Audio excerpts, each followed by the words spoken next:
Question आपके सामने दिया गया है यूपी ट्रिपल एससी वीडियो में पूछे गए हैं। आज का टॉपिक है हमारा वर्णमाला। ठीक है, तो पहला क्वेश्चन यहाँ है कि किस समूह में सभी स्वर दीर्घ हैं।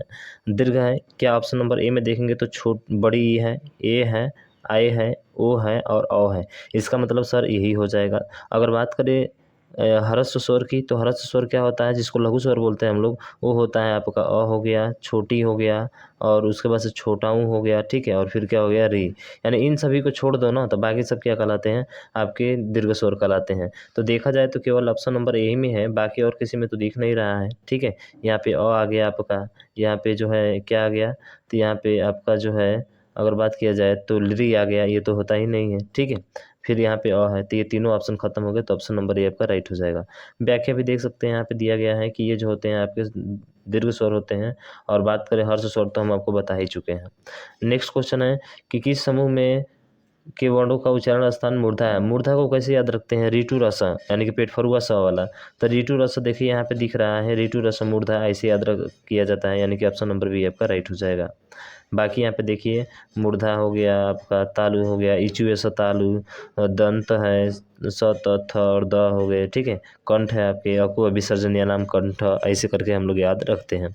अगला क्वेश्चन है कि निम्न में से क वर्ण का उच्चारण स्थान कौन सा है? आपको पता है sir, K T M D O. Trick पता है ना, के टी एम डी ओ, कंठ, तालु, मूर्धा, दंत और ओष्ठ। ठीक है, तो यानी कि क क्या हो जाएगा, कंठ हो जाएगा। ऑप्शन नंबर बी आपका राइट हो जाएगा।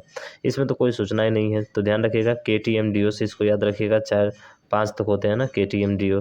बाकी अंतस्थ व्यंजन यर और लव होता है, आप जानते हैं, उसमें व्यंजन स और ह होता है। ठीक है, तीनों स और ह।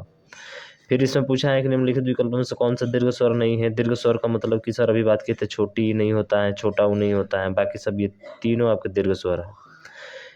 ठीक, बाकी संयुक्त स्वर भी देख लीजिए, ए आई ओ और ओ संयुक्त स्वर हैं आपके। दीर्घ ह्रस्व के बारे में पहले ही आपने जान लिया है। अब नेक्स्ट क्वेश्चन चलते हैं। अगला है कि स का उच्चारण स्थान क्या है। देखिए ऋतु रस अभी बात किया था ना, जो मूर्धा आया था, क्या था सर, मूर्धा आया था, तो मूर्धा से बोलना जाने वाला है, तो ऑप्शन नंबर डी इसका राइट हो जाएगा।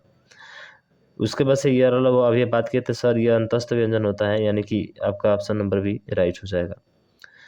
फिर इसमें देखिए अंतस्थ व्यंजन है यर अ ल व, तो यर अ ल व दिख रहा है क्या आपको? आप कहेंगे सर बिल्कुल ल दिख रहा है और कोई दिख नहीं रहा है, तो ये आपका राइट हो जाएगा। फिर बोल रहा है कि स्वर कंठ तालव्य है। कंठ तालव्य यानी कंठ और तालु दोनों से मिलकर बोला जाता है, तो है आपका कौन सा? ऑप्शन नंबर डी, यानी कि ए। ठीक है, ध्यान रखिएगा, कंठ तालव्य ए और आय होते हैं, दो होते हैं, ध्यान रखिएगा ये। उसके बाद से बात करें कि अनुस्वार किसका कार्य करता है, तो आप जानते हैं अनुस्वार जो होता है वो किसका कार्य करता है भाई साहब? वो कार्य करता है आपका, सॉरी, वो कार्य करता है किसका? पंचम वर्ण का कार्य करता है। मतलब अंग का जो मात्रा होता है ना, वही उसको क्या कहा जाता है? अनुस्वार कहा जाता है। जैसे कंस हो गया, समझ रहे हैं? तो ये चंद्र, ये जो होता है बिंदु आपका, चंद्र बिंदु नहीं बिंदु होता है। ठीक है, जैसे दिया गया है संपूर्ण परंतु।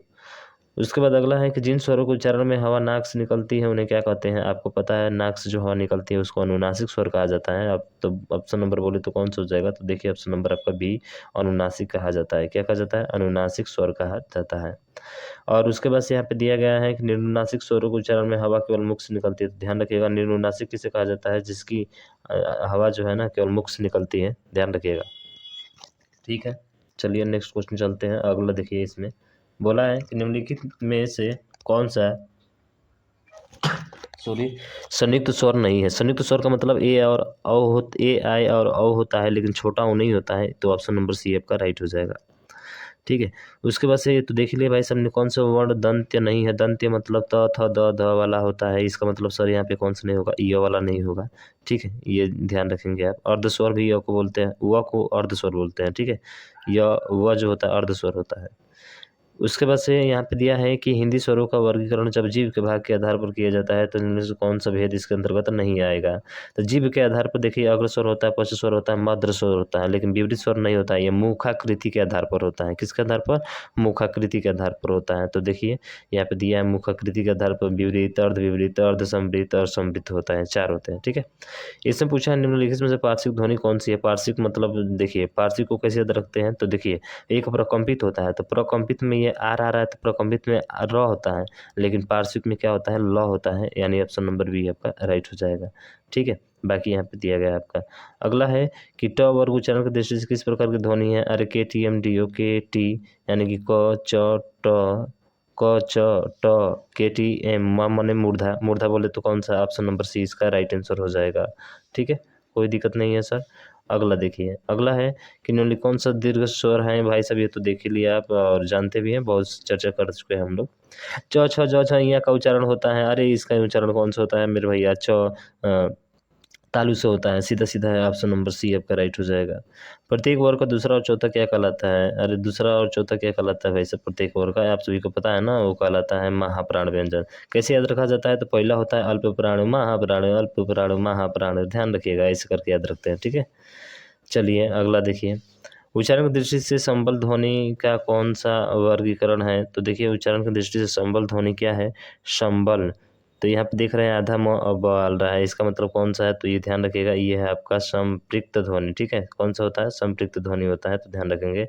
तो क्या होता है संपृक्त ध्वनि? संपृक्त ध्वनि का वर्गीकरण, जब एक ध्वनि दो व्यंजनों से संयुक्त हो जाए। देखिए एक ध्वनि दो व्यंजनों से का संयुक्त होती है तब वह संपृक्त ध्वनि कहलाती है। यहाँ स और ब ध्वनियों के मध्य क्या आया है? म ध्वनि संयुक्त हुई है। ठीक है, इसलिए इसको संपृक्त ध्वनि कहा जाता है। अगला है कि हिंदी भाषा में ह्रस्व स्वरों की संख्या कितनी होती है? आपको पता है ह्रस्व संख्या की संख्या 4 होती है। ऑप्शन बी आपका राइट हो जाएगा। कौन कौन सा होता है? अ, ई और उ और री होता है। ठीक है, सॉरी क्या बोला है यार, क्या बोला है इसमें? बोला है ह्रस्व। अच्छा, ह्रस्व जिनके उच्चारण जो होता है, अच्छा तो ध्यान रखिएगा। ठीक है, 4 होती हैं। स्वर पूछा जाएगा तब 11 होते हैं। ठीक है ना, इसका ध्यान रखिएगा। लिपि चिन्हों के क्रमबद्ध समूह को क्या कहा जाता है? आप सभी को पता है और हमको भी पता है कि वर्णमाला कहा जाता है। ठीक है, और कुल वर्णमाला कितने होते हैं? हिंदी में 52 वर्ण होते हैं। मानक वर्ण भी पूछे तो कितना बताएंगे? 52 ही बताएंगे। ऐसी कौन सी दो मात्राएं हैं जिनका प्रयोग तो केवल तो किया जाता है परंतु उनका समावेश स्वर में नहीं किया जाता है? तो स्वर में नहीं किया जाता है, वो है आपका ऑप्शन नंबर बी, अंग और ध्यान रखिएगा विसर्ग होते हैं। ठीक है, जिनको अयोगवाह कहा जाता है। किस व्यंजन का उच्चारण स्थान तालव्य है? तालव्य मतलब इचु यस तालु, इचु यस तालु, इचु यस तालु, त थ द ध न वाला होता है। ठीक है, तो तालव्य है, तालव्य होता है तो 9 होगा। ऑप्शन नंबर सी इसका राइट आंसर हो जाएगा। सॉरी बी हो जाएगा ना, के टी, अच्छा च छ ज झ वाला है। ठीक है, तो ऑप्शन बी है इसका राइट हो जाएगा। बाकी देखिए यहाँ पे दिया गया है, जिन ध्वनियों की गणना न स्वर में की जाती है और न ही व्यंजन में की जाती है तो उनको अयोगवाह कहा जाता है ना, अयोगवाह होता है। ठीक है, ऑप्शन डी इसका राइट आंसर हो जाएगा।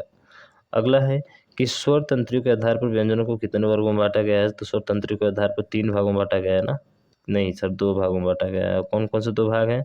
तो देखिए एक है आपका सघोष और दूसरा क्या है? अघोष होता है, जिसको हम लोग क्या बोलते हैं? घोष वर्ण बोलते हैं। सघोष को घोष वर्ण भी कहा जाता है। और यह क्या होता है? तीसरा, चौथा और पांचवा होता है।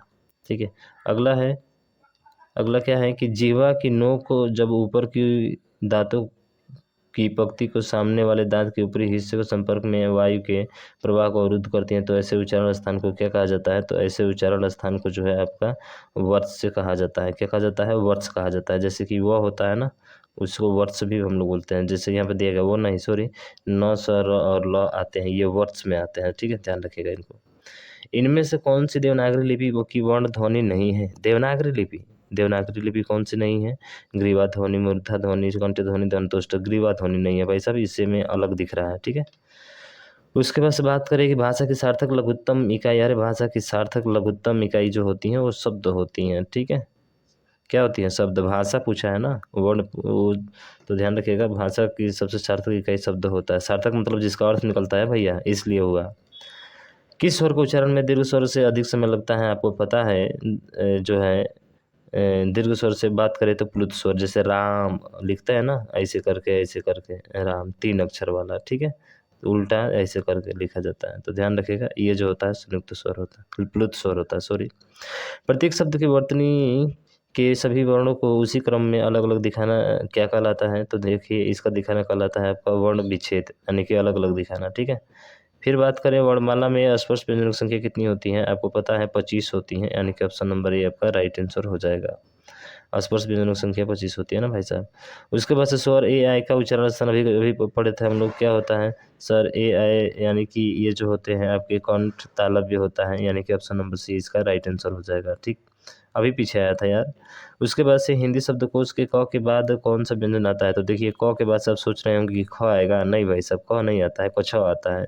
ठीक है, कछा कछा आता है ना, हाँ बिल्कुल यही आता है, तो ध्यान रखिए, सॉरी ठीक है डी डी कछा क जो है किसी में निकलने वाला था आधा क, और कछा बोले तो क के बाद से आपका यही आता है कौन सा, तो ध्यान रखिएगा कछा ही आता है, कछा वर्ण ही आता है। कछा संयुक्त व्यंजन है जो कि क और आधा स से मिलकर बना हुआ है, ठीक है, संयुक्त व्यंजन है।